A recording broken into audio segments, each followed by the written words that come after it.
I'm Linda Northrup, and I am many things. I'm an elected official. I am on the City Council for Agora Hills, and I had the honor and privilege of being the mayor of Agora Hills in the year we were recovering from the Woolsey fire. So I'm not a stranger to crisis for sure. I'm also an attorney. I have an active litigation practice with my amazing husband and law partner, Dave Schluter, and we have a small law firm based in Westlake Village. Let me see, what else? I'm a mother, I'm a daughter, I'm a sister, I'm a wife, and I am a grandmother of two amazing grandsons who I love with all my heart. I'm a quilter, I'm a baker, I am a preserved lemon and orange marmalade maker. Who knew, right? COVID, it brings out all the things that we're doing. I am a mask maker extraordinaire, as many people in the community know. Here they are. I have used my quilt making skills to turn to making masks, and I've made 800 masks so far and counting that I've donated to first line workers and non-medical staff at Los Robles and to other first responders, people in the community. I'm a poet, I'm an author. I'm not published yet, but working on that. Oh, and I am on a journey to join the millions and millions of women in this world who are long-term breast cancer survivors. How did the journey start? But I had to say all that because cancer is very low on the list of who I am. I'm all those other things, and that hasn't changed. You know, we all see the little service announcements, get in for your mammogram, don't put off your routine testing. Well, I was mayor during Woolsey fire. That was when my mammogram was officially due, and you know, I've had 20 years of completely non-exciting mammograms, no risk factors, and I said, yeah, I'll get to it. And when all those announcements came on, I said, Linda, get off your butt. Just get off your butt. I called the center. They had a cancellation that day, and I masked up and went in. And about a week later, much to my surprise, I got the news from my doctor, hey, there's something here. We got to take another look. You know, my thought was, well, let's check it out. I'm sure it's nothing. And I started on that diagnostic journey with each step, bringing me the news that there was really something that we had to work on. Finally, getting the results that I had breast cancer. It really rocks your world. It's treatable. And I've been through every scan, every test in the world. I told my husband one night, you're gonna roll over and find out I glow in the dark, but it hasn't spread. And they're talking about a cure. So cut to the end of the story, there's a real positive prognosis because of all the advances in research that have allowed someone like me to have the hope of a complete recovery. But you gotta pick a team. And that's a pretty daunting journey. So I was willing to go anywhere. Frankly, I was willing to go anywhere my husband, we're going anywhere in the world to make sure that we get you past that. But I had to call my local peeps because frankly, I've been here almost all my life. I graduated from Agora High School. Every time I've had to be in a hospital, it's been Los Robles. It's kind of my home team. And every ER visit, every time, I've fortunately not had anything super serious, but I've always gotten such superlative care with such a caring and compassionate group of people that particularly facing something that I had to deal with during COVID when the Rock of Gibraltar here next to me is not going to be able to be there as much, that just became so critical to me, is to have that trust, to feel like I was going to be taken care of, and just that bedside manner, competence is clear. And so I went to Dr. David Chi. And I'll never forget that first meeting because I was, still in the throes of having been slammed against a brick wall.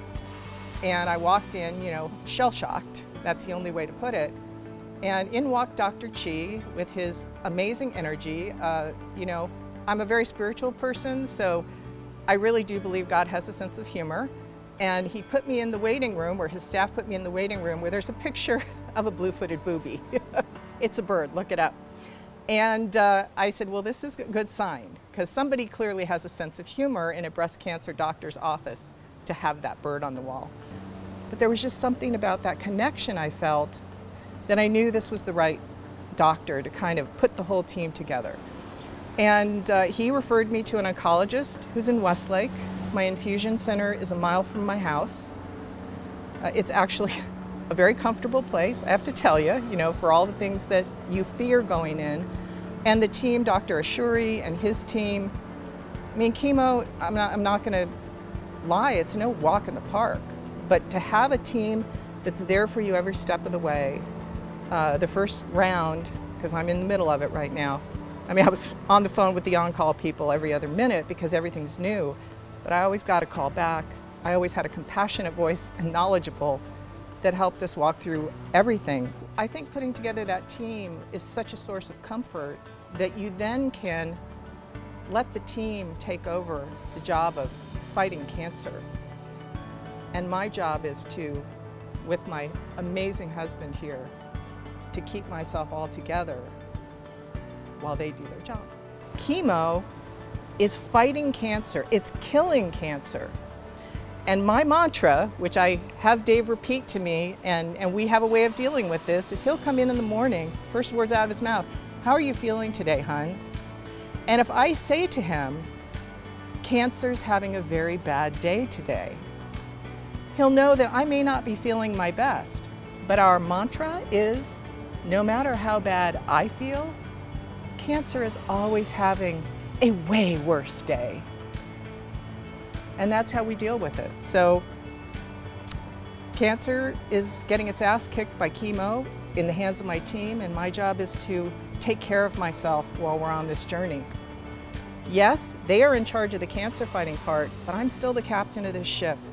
And I think having that control and making those decisions and not just somehow being, a victim in all this, I'm not. I'm the person in charge, and I have all the pieces to manage, the law practice, the counsel part, my relationships, which are the most important thing, my daughter, my grandsons, my husband, my sisters.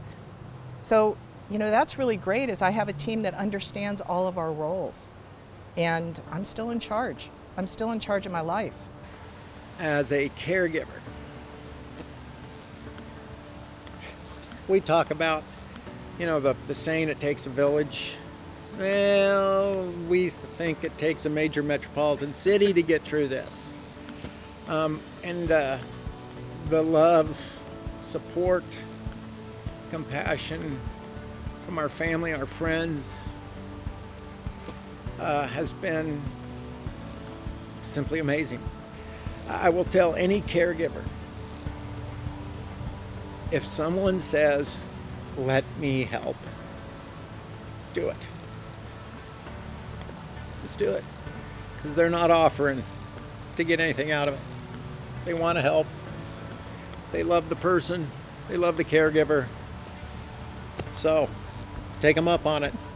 If I can start paying that forward now in any way, I'm so moved to do that. If my sharing can give any woman hope or comfort or just something to hang on to when it ain't so fun, I just, I owe it. I owe it to these women who have just been so open and vulnerable. I want to say something else, because I've now said, hey, I'm into my chemo, and I got to tell you, the survivors are looking at me going, hey, honey, that's a great wig, right? Because they know. And other people are going, she's into chemo, when she's going to lose her hair. And, I give my doctor a lot of credit, because the first week before, he sat down and he said, look, I'm just here to tell you, this chemo, your hair's gonna let go, and it's gonna happen pretty fast. And I've always loved my hair. I have to tell you, it doesn't change size, it doesn't gain weight, it doesn't lose weight. It's always been one of those things I've been very proud of. And I just kind of was like, what? Whoa, what? 3 weeks? So I called Amy here and said, I think I need a wig. And she hooked me up with this woman who over FaceTime created this, and we will call it by its insurance reimbursable name, this cranial prosthetic covering, because that is what the insurance companies need to hear to understand that we breast cancer survivors need something on our heads that's not just a chemo cap during our treatment. And it's amazing. But I want to talk about it for just 2 seconds, because the reason I wear it is really so I can continue to live my life. When I'm in a council meeting, I do not want people focused on some dramatic change in my appearance. We got business to do. and I want to be able to focus on the business at hand. So let's just do that, right? And if I look the same as I did before, we don't have to waste valuable time talking about something that has no relevance, in my view, to what's going on in the meeting. Same thing with my legal practice. We can focus on what needs to get done. We need to get this deposition done. We need to get this, court appearance done. If I'm there to do business. So that's why I have this beautiful cranial prosthetic covering. But I actually would like to take it off because, I have to tell you something. It's a little hot and it's a little itchy. If you would hold my cranial prosthetic covering there. I will take Miss Wiggy. Yeah, I call her Miss Wiggy. But I am here to tell you that when the hair started coming out in chunks, first thing I did was got a really short haircut because I'm all about being in control of what I can. And when I looked down and there was hair in my coffee one morning, even from the short hair, I said, okay, we're done with that. And my beautiful hairdresser came over outside and we got the buzz cut. But I have to tell you that as my amazing husband reminds me every single day, and I mean every single day, because this is my look around the house when I'm just hanging out and with my friends on Zoom, no dramatic change in my outward physical appearance, and headed for surgery in January, so there'll be more of that. No dramatic change in my outward physical appearance, no transitory, I call them crap dog chemo side effects, none of that is ever going to change. Who you are. Yeah. You're always beautiful. And fun and feisty and brave and bold. And I think that's important. I'm no different. I look different. And the other thing that I'm doing to kind of, make this journey a little more fun, I wanted to share is I'm not doing chemo caps. I went out and got myself a raspberry beret. So there you go.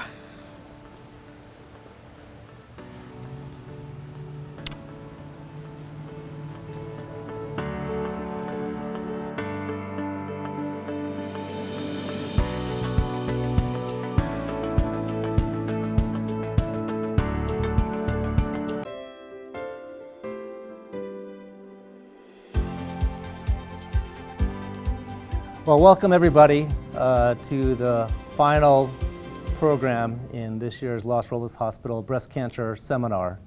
I hope you've enjoyed the programs we've had so far all this month. We're really excited about the content and the participants. I really feel that this year we've assembled probably the leading experts in their respective fields for each topic. I'm very pleased to have with us talking about breast cancer in 2020, the newest treatment strategies, which we've all been witnessing.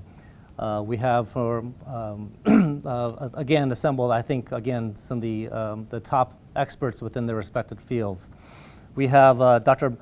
Benjamin, who is a hematologist, medical oncologist, and she's got a special interest in integrative oncology, emphasizing cancer genetics, psychosocial support, supporting lifestyle modifications, including weight maintenance, exercise, and nutrition. She's a native of Kansas and received her MD degree from the University of Oklahoma and completed a residency and fellowship there as well. She is now part of the UCLA Department of Hematology Oncology and sees patients in her offices in both Ventura and in Westlake. We also have from Dr. Slomowitz. Dr. Slomowitz is also a hematologist oncologist, and he's triple boarded in internal medicine, hematology, oncology. He's an assistant professor at David Geffen School of Medicine at UCLA, and he was born and raised actually here in the Conejo Valley. Went to undergrad at UCLA, got his MD from St. George's University, and completed his residency and fellowship at the University of Utah with the affiliated Huntsman's Cancer Institute. He sees patients at UCLA, in the UCLA offices in Westlake as well. And finally, we have Dr. Abelson, and Dr. Abelson is a member of the Coastal Radiation Oncology Medical Group. He graduated from Pomona College, received his MD degree from UCLA David Geffen School of Medicine. He completed a radiation oncology residency at Stanford University and Stanford Cancer Center. He values personal and collaborative aspects of patient care and is very experienced in advanced radiation techniques, including IMRT, IGRT, DIBH, SRS, and SABR. He's board certified in radiation oncology and has offices in Thousand Oaks, Westlake, Simi Valley, and is at the Los Robles Hospital Gamma Knife Center. So, with that, I thought we would get started, and I think that I wanted to touch bases on some of the newest treatments that we've been witnessing in breast cancer treatment over the past several years. And to me, it's amazing. I mean, if you look back over the history of breast cancer, how things really didn't start becoming into its own being until the early 1900s, when Stuart Halstead, who was a surgeon at Johns Hopkins, came up with the whole concept of the radical mastectomy. And for probably 70 years, breast cancer was truly considered to be just primarily a surgical disease. And really it wasn't until the early 70s that people began to consider other modalities for breast cancer, including chemotherapy and radiation. But slowly over the course of time, we've come to appreciate that breast cancer has become more and more of a multidisciplinary sort of disease. And really, I think, in my opinion, the progress we've seen in the past even 5 years has just been incredible. I think that what we've learned about from the molecular cellular biology level of cancer has really just caused this explosion in progress. I mean, isn't that your perspective? But what do you think? The radiation techniques that you mentioned in your introduction that have really allowed pinpoint radiation to organs that in the past we probably couldn't do as much with from a radiation standpoint, causing damage to the tissues. So this is probably the most exciting time, I think, to be in all our respective fields, because we are seeing almost weekly, monthly changes that are making a huge impact on women's survival. The surgery's better, the radiation is safer and more effective, and I think most prominently the drugs are getting a lot better and safer and better tolerated. I mean, to your point, I mean, in the old days, I think to expound on what you're saying, I think part of it is that we're also learning and which patients really benefit from treatments and which ones don't, and in the old days, whenever a patient had breast cancer, you either got a modified radical mastectomy, which is a mastectomy and an axillary node dissection, or you got breast conservation therapy, which is a lumpectomy, axillary node dissection, and radiation. That was it. I mean, there was really very little crossover. But I think what people are beginning to realize is that, especially like in radiation, there are some situations where maybe they don't need radiation, or maybe they do need radiation, but you otherwise wouldn't think so. I mean, are there any situations where you would consider holding radiation therapy after a lumpectomy, for example, for breast cancer? Yeah, it's a good question and a timely question because the bar has moved in the past a decade on this, and the background, as you said, is that the standard of care historically has been after a small surgery, after a lumpectomy. We follow that with radiation therapy, and that constitutes breast conservation therapy. And we know that's equivalent to mastectomy in terms of outcomes, and the data is strong. The Oxford meta-analysis, which we've had an update on in the last 10 years or so, showed us that radiation, when added to lumpectomy, improves local control, and that translates into a survival benefit. So there's a real benefit to the radiation therapy. But that data doesn't include patients who are over 70. And a lot of women who are over 70 have more indolent cancers that are less aggressive, and it's reasonable to ask the question, can we omit radiation in some of those patients? And it raises the question, what's a reasonable risk of recurrence after surgery or after an intervention? And is 50% too high? For sure. 30% is probably too high. 1% is not too high. And there's some gray area there. Maybe it's around 10%. And it turns out that the data that we have from collaborative group study, multi-institutional, randomized, good data at 10 years tells us that women who omit radiation, who have favorable breast cancers, who are over 70 years old with small tumors that have good biology and are not lymph node positive, their risk at 10 years is 10%.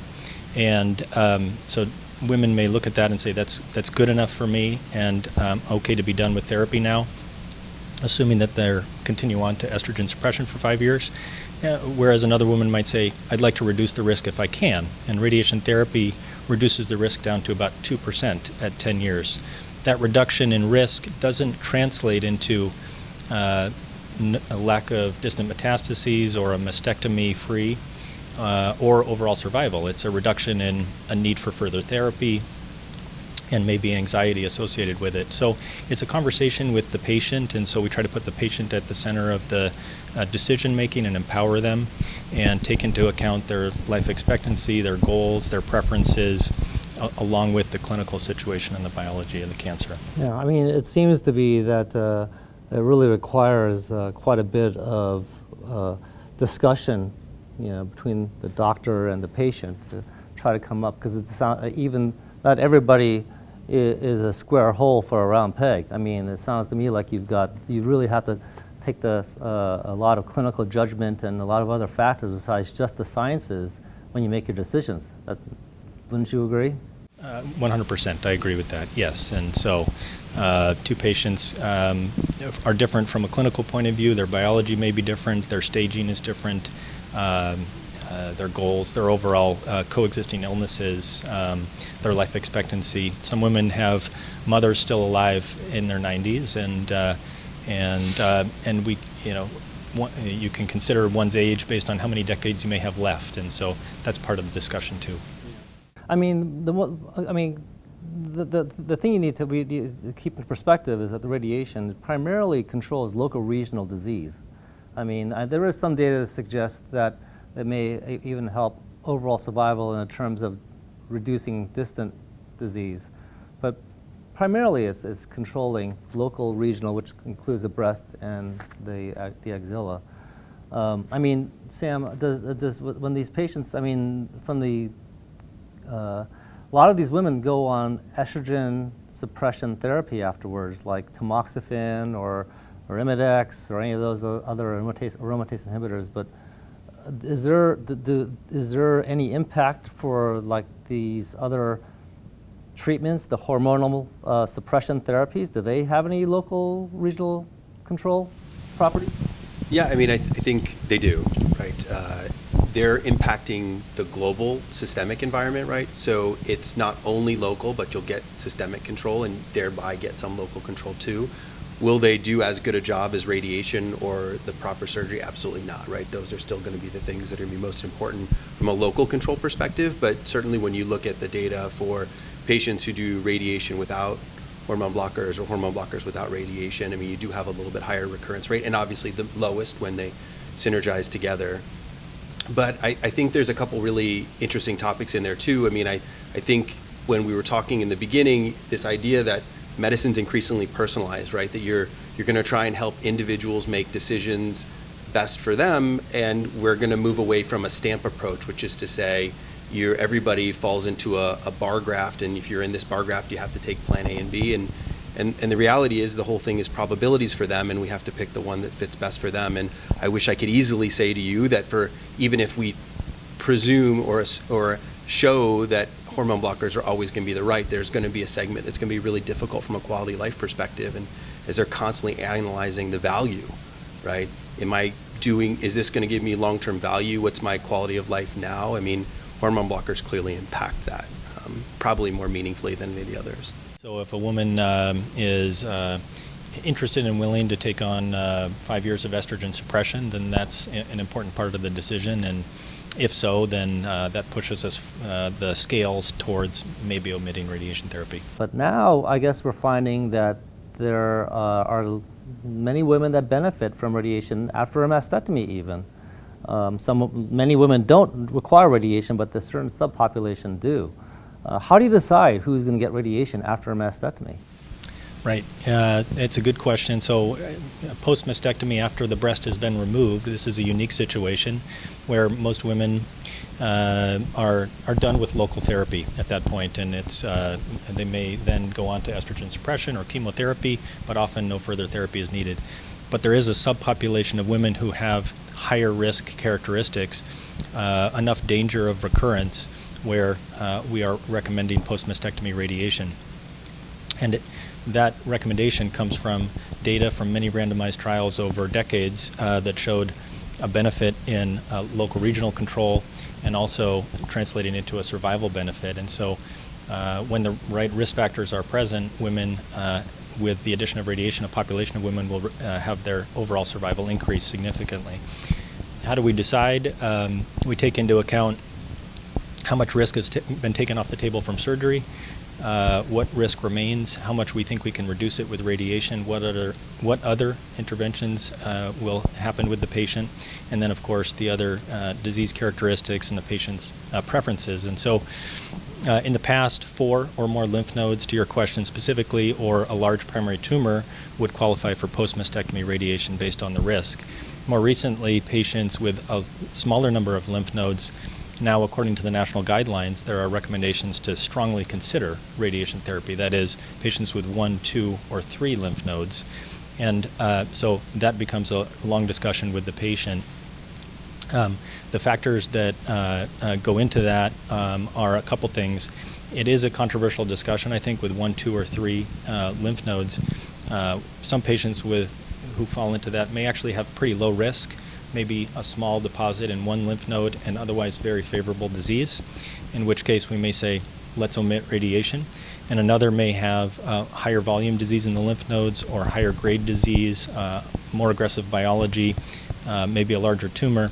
And so those are 2 very different patients. One of the things that I'm excited about that we may be using in the future is a genomic analysis of the particular tumor.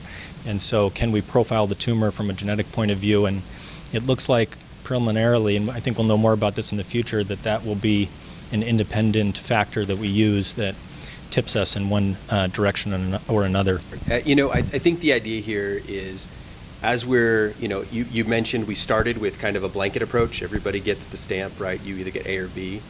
And then as, medical oncology and the ability to give systemic drugs is really, the momentum of change is exceptionally fast right now. We'll have, you'll go through weeks where you'll have multiple new drugs coming out in multiple cancer types. And I think the idea generally is, instead of just calling it breast cancer, we're going to start calling it subforms of breast cancer. We tried to do that a decade or 2 ago, really to really suss out how do we genetically identify them, and we didn't do a great job of it. We started to, but we didn't know how to translate that information to say, okay, well, we've created these extra subtypes genetically, but how do we use that information clinically? How do we decide whether we want to give them or not? And you've seen clear validation in assays for both prognosis of risk, but also benefit of chemotherapy in breast cancer. And it's this constant concept that you're going to continue to better define the groups so you're not treating everybody the same, and have the ability to escalate therapy with newer or more aggressive drugs or multidisciplinary treatments in those with the most risk, and continue to whittle in those that have the least risk, right? So clearly for us, from a medical oncology perspective, we're used to that from chemotherapy. But now I think you're seeing our same assays or similar strategies can also define local risk, right? And think about it that way. Do you think differently, Melody? No, I think that, what the cancer genomics has allowed us to do is really identify the subset of patients that may have, cancer syndromes as well. So you see, the breast cancer genes, the patients that have those. So you're not only looking at the patient that's before you that may develop a breast cancer, has developed a breast cancer.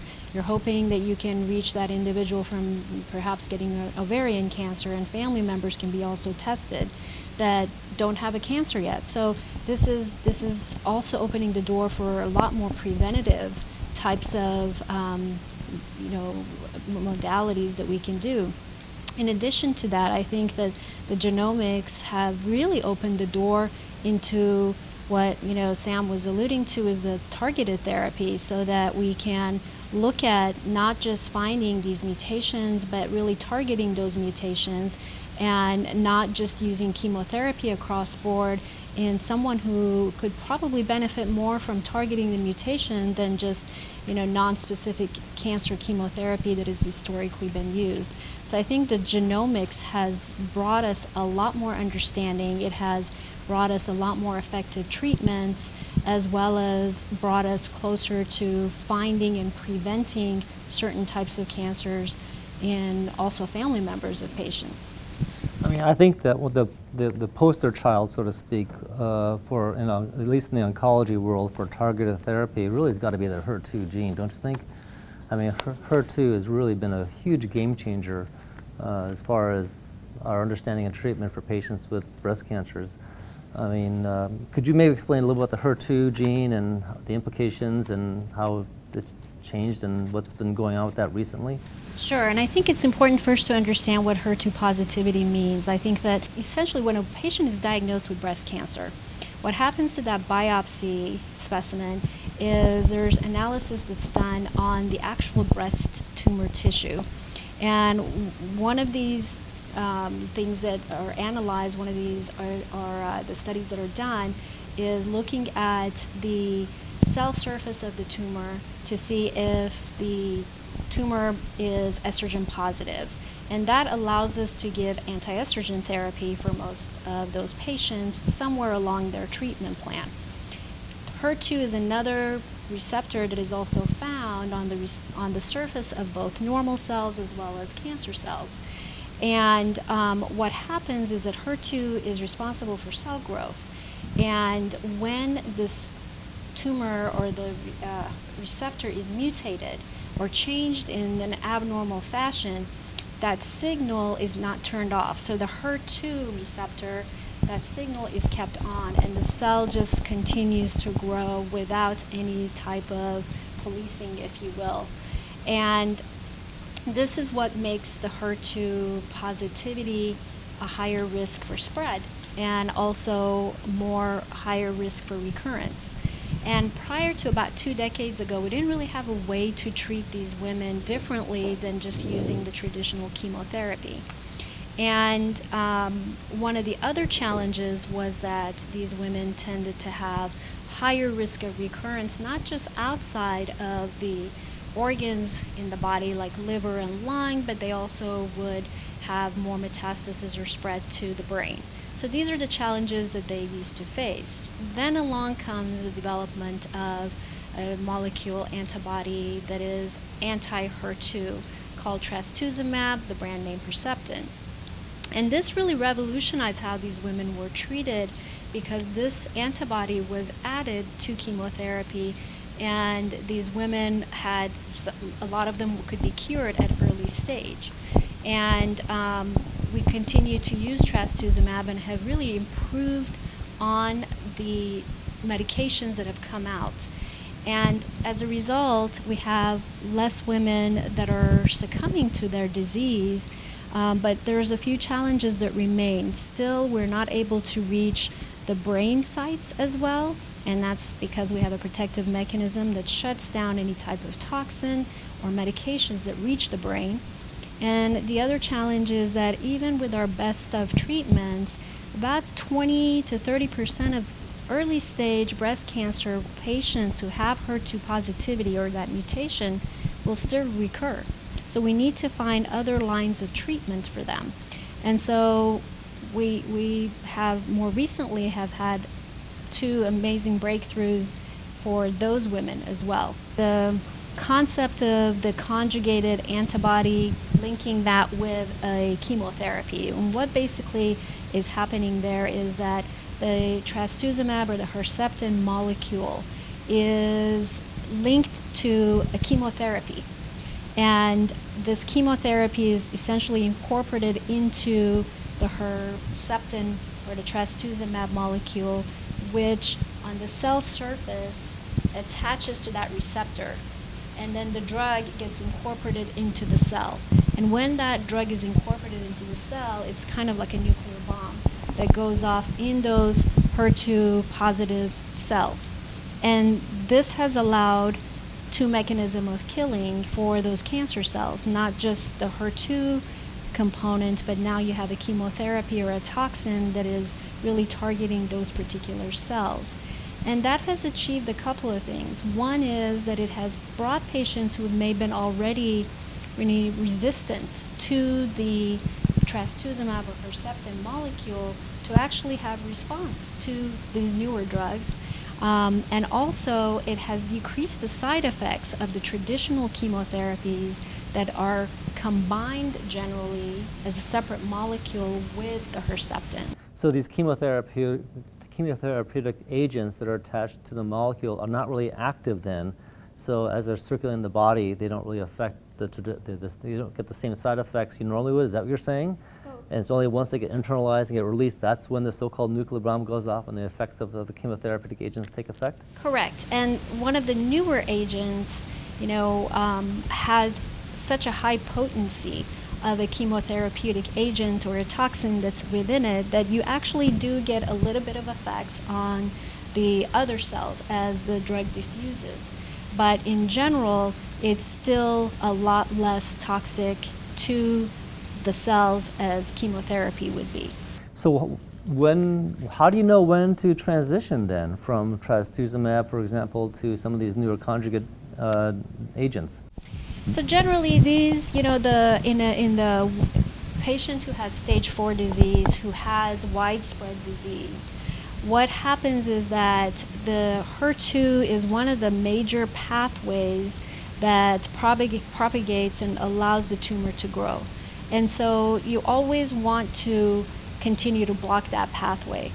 And, Sam will talk a little bit about the hormone positive pathway too and how to block that. But it is, I describe it as a road, if you will. Now, if you're going down a road and you have, you're on the 405 and then you have all these other exits. Well, if you block the 405, and you say that's your HER2 positive pathway, then you have all these other little exits that you can take off. Well, if we can find ways to, stop and block every exit, then the tumor has nowhere to go. And so below those, blocks, then the cell dies.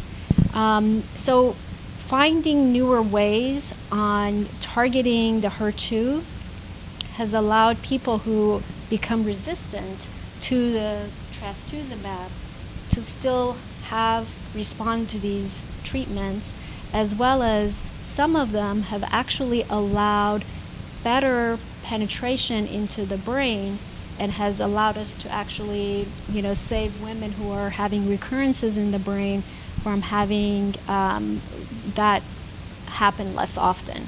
Well, the other thing too, I think, is been a big game changer, at least in not just breast cancer, but for a lot of cancers, is the immunotherapy regimens that are out now. Immunotherapy is becoming finally accepted as a very effective means of taking care of some of our breast cancer patients. I mean, Sam, in what breast cancer patients do you think immunotherapy may actually be of some benefit when you see them?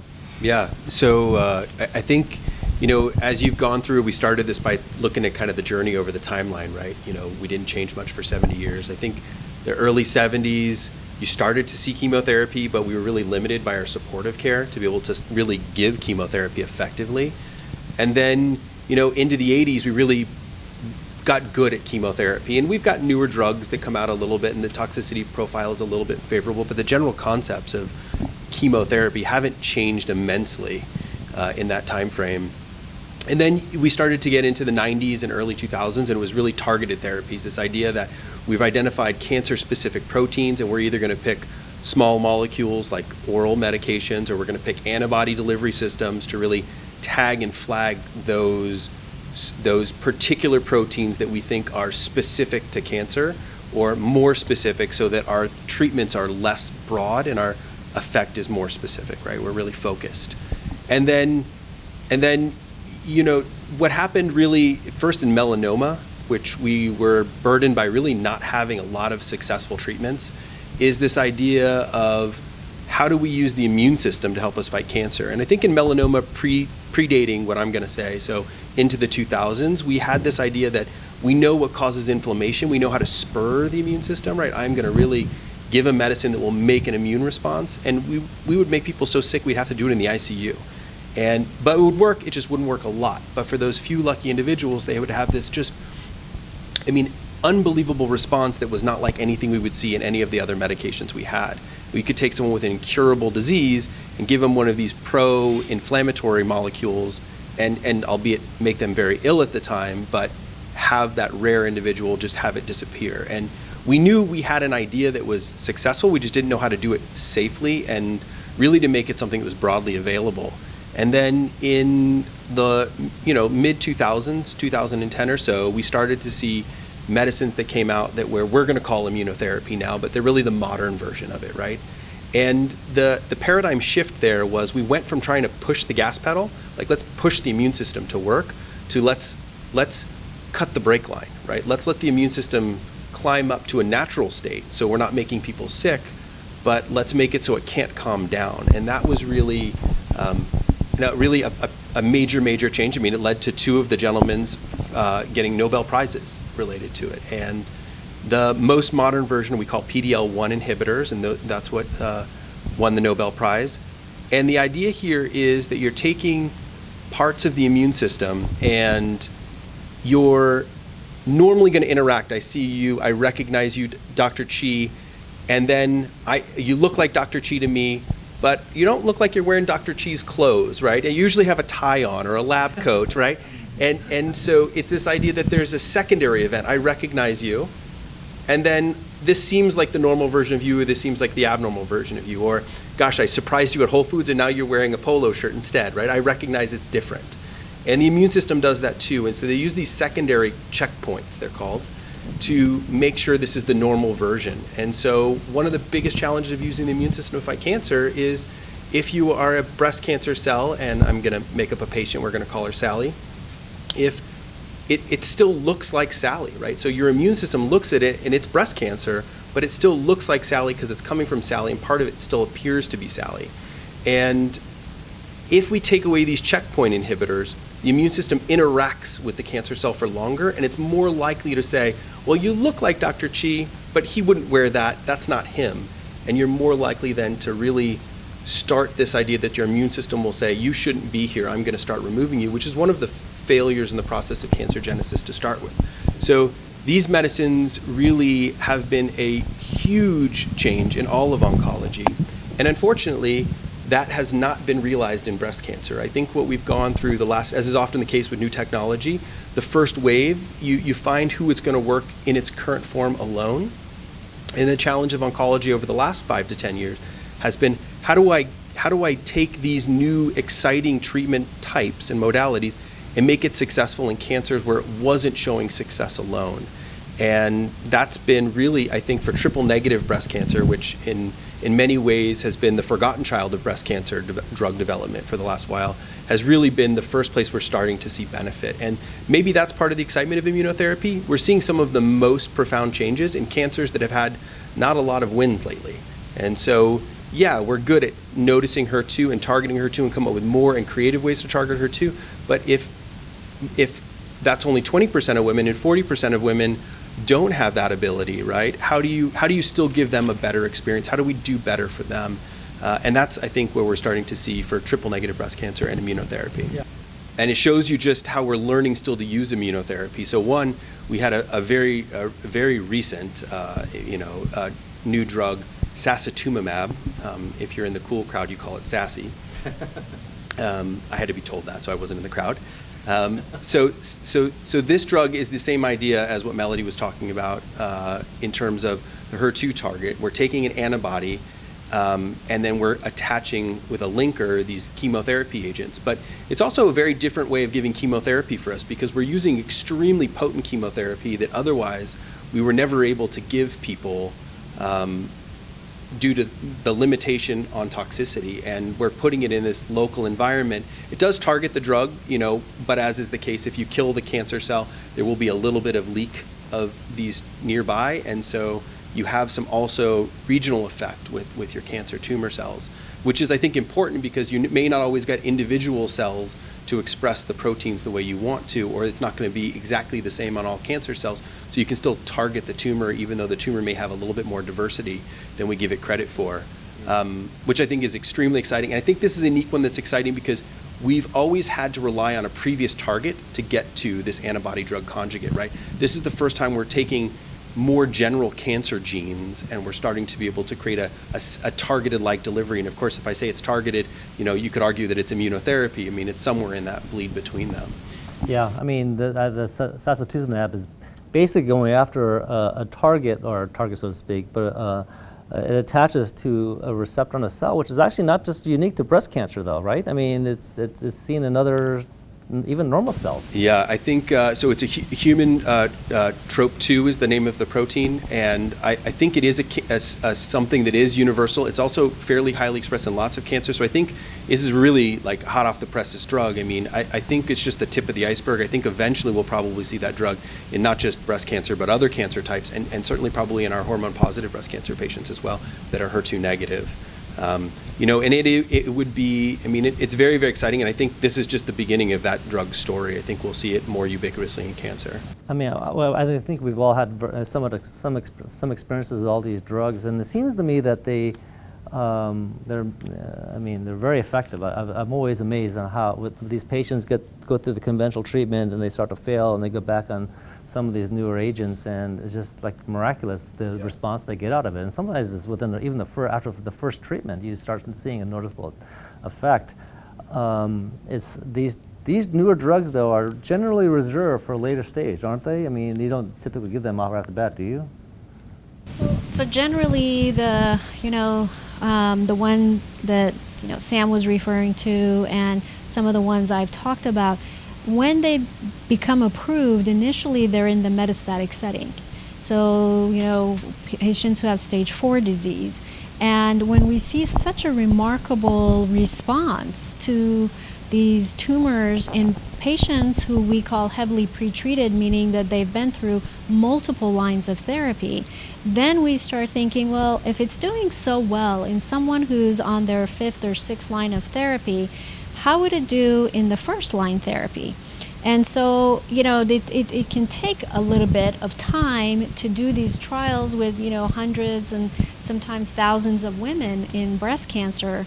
But eventually they are moved up, and then they are moved up usually to the setting of what happens if we do this before we even do surgery.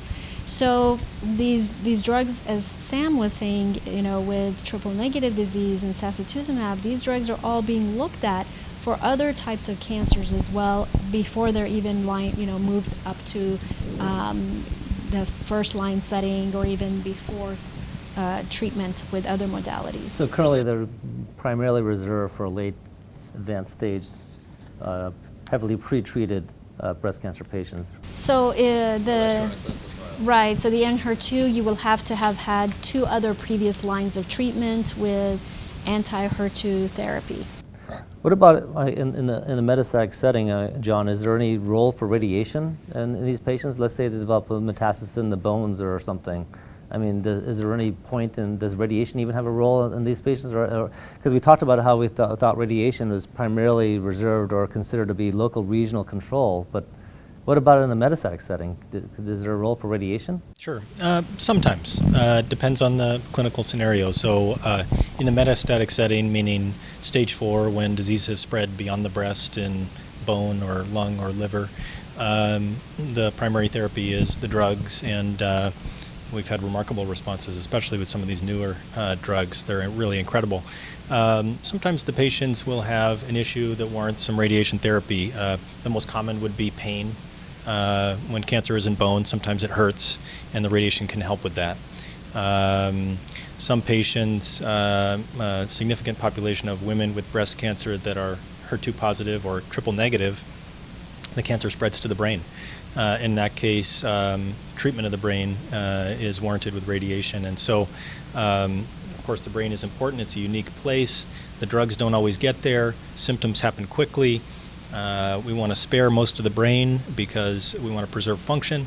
And so we use something called radiosurgery, which is X-rays rather than a scalpel to eliminate the cancer. And we're fortunate here to have what's called the Gamma Knife, which is a radiosurgery platform. And it's really special because we can deliver a very large amount of radiation to a very small area and spare the brain and the rest of the brain. And so those are the most common. Something that's come up more recently is a concept that we call oligometastatic disease, which just means there are a few spots of metastatic disease. Maybe there's one in the liver or two in the lung, and a limited number. And we're seeing more and more of these patients, perhaps because the drugs are getting better. Patients are living longer. The runway is much longer for patients with metastatic disease. And so there was an exciting study that came out in 2019 looking at radiation to a limited number of metastatic sites. The idea is ablate those sites, and can we move the needle and improve important clinical endpoints? And in this study, which was a randomized study, we found that patients with or without radiation, those that had radiation therapy, they had a longer period without progression of disease. There was a suggestion of a survival benefit, which is really transformative to think that radiation to distant sites could extend survival. And so that study's been completed now. In the breast cancer space, there is a study that's accruing now. We'll have about 400 patients, completion expected in 2022, looking specifically, I think, at about up to four metastatic sites with drugs, with or without radiation.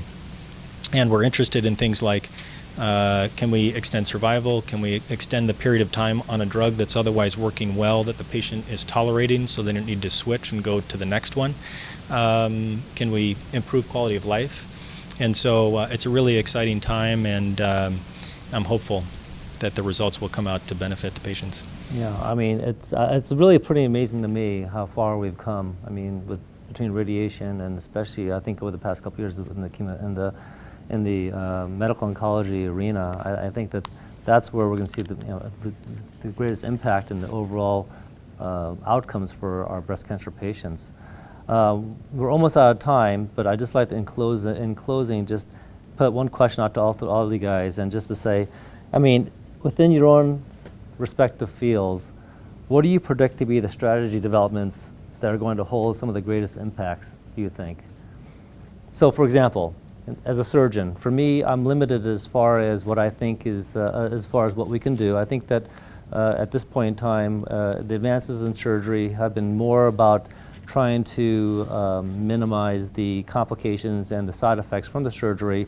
But as far as curative intent, I think that our greatest impact is just going to be trying to get to these cancers early on. I think that we're going to continue to learn more about the biology that will allow us to have more targeted therapy, which will equate with this breast cancer diseases becoming more of a chronic disease, and more cures, as well as better compliance, because, you know, if patients are feeling better, having less side effects from their treatment, they're going to be more apt to actually apply for the treatment. Currently, I think that, you know, we still use a lot of chemotherapy. Can we get away from using less chemotherapy, more targeted therapy that, you know, improves the quality of life of the patient, not just the quantity of life? So I think we are going to be going more away from the one-size-fits-all approach, as you mentioned at the beginning, and really individualize treatments and increase patient survival. And breast cancer will become like some of the other cancers where it becomes more of a chronic disease. Yeah, I think radiation changes are usually incremental. We make small changes that cumulatively can have a big impact. The last 10 years has been about, I think, safety in many ways. And so now, for example, we can be very safe with patients, for example, with respect to the heart when we're treating left-sided breast cancers. In the next 10 years, we're going to do our best to find a way to synergize with the biology, because that's where the excitement is. And the oligometastatic setting, as an example, if we're using stereotactic ablative radiotherapy, if we're using SABR, like a saber-toothed tiger or a lightsaber, that's the acronym we're using. But if we can use that to cut down the cancer that may exist in a few sites and synergize with the drugs that are working so well, then we can find a way to help the drugs along and make breast cancer, when it's metastatic, really a chronic disease. So you touched on one of my favorite topics, but I don't know if that falls into my question really, which is cell-free DNA. I mean, I think that the ability to potentially screen by blood tests is just very exciting, and I think hopefully will change the paradigm of screening for cancers, not just in breast cancer, which we can screen for by mammography, but really there's a whole swath of cancers that can't be screened well, and I think there's a real potential there. For medical oncology, I think, I try and tell patients when we talk about what we want to do. I mean, immunotherapy is extremely exciting, and in my career, I've seen survivors in a way I never could have seen in many cancer types. And just 10 years ago, patients who would have had no options are having these remarkable experiences, but it's just not universal. It almost seems random at times. I think you're going to have the ability to start being much more thoughtful and personalized about what's really the right strategy for an individual. If I do something different, is this an individual I can bring immunotherapy in earlier in the equation? Is this an individual who immunotherapy is barking up the wrong tree, even though it seems wonderfully hopeful and optimistic, but there's someone who really does need chemotherapy and make a meaningful impact in managing their chemotherapy in the less morbid way possible, right? I think there's a lot more potential to, rather than treat everybody the same, to treat the biology of individuals to get better results with less morbidity. I think that's the ultimate goal, right? Obviously, well, the ultimate goal is to cure people, right? But in those that are curable, can we do it with the least morbidity? And in those that aren't curable, can we do our best to make it a chronic illness with the least toxicities for them? Well, I think that this session has been fantastic. I really am so appreciative of having Dr. Benjamin, Dr. Abelson, and Dr. Slomowitz with us here this evening. I think it's been hugely informative and just kind of reaffirms all of our optimisms for the future for patients with breast cancer. I think for as much progress as we've seen over the past few years, I think it's only going to be more so in the upcoming years. So with that, again, I'd like to thank everybody and thank our audience for watching, and see you next year.